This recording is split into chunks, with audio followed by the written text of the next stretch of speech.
Today in the Brick Lab, we're going dark. Really, really dark. Over the years, we've had quite a number of experiments in the Brick Lab, some good, some not so good, and some, like this galactic horror, which never should have seen the light of day.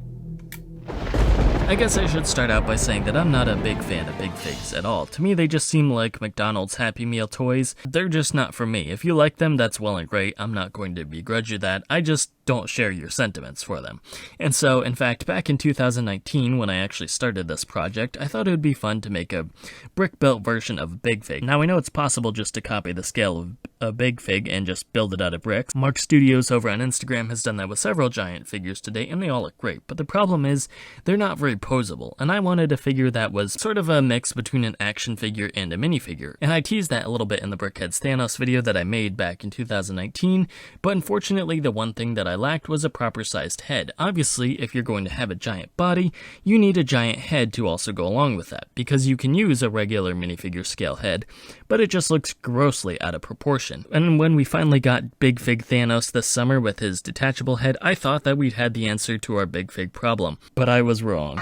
Very wrong. So unfortunately, I'm going to have to call this brick-built action figure experiment a failure, unfortunately. Although it is somewhat comical to see this giant minifigure head on Thanos here. It doesn't quite have the effect I was looking for, and I doubt LEGO's ever going to make one in the scale that would actually work with this, unless they steal this idea and make one of their own, in which case they can go for it. And of course, if we pull this head off here, we can take a look at how it would look on this scaled down version of a giant fig here. This is basically built in the same proportions as Giant Man, or the giant from Harry Potter, or Ares, or whichever other giant figs are out there.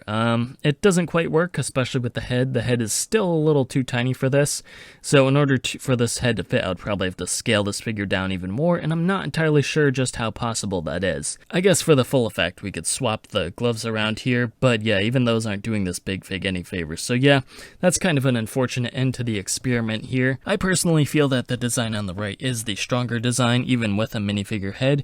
For some reason, it doesn't look too hideous. I mean, it is still wildly out of proportion, and maybe if we switched out Thanos' head for a robot head and maybe changed up the color scheme a bit, we'd end up with something that isn't too terrible. This build does feel like it has a little bit of potential, though. I mean, there is some flexibility, posability, and the proportions aren't too hideous. But anyway, let me know what you guys think in the comment section below, and stay tuned for some much better builds next time. Alright, that is it for today. Thank you guys so much for watching. If you made it this far, don't forget to like, comment, share, subscribe, and do all that other good stuff. And if you want to see more of my content, please feel free to check out the other videos on my channel, and if there's something you want to see me build, feel free to leave a comment in the comments section below, and I will see what I can do. Again, that's all I have for you guys today, so I will see you next time.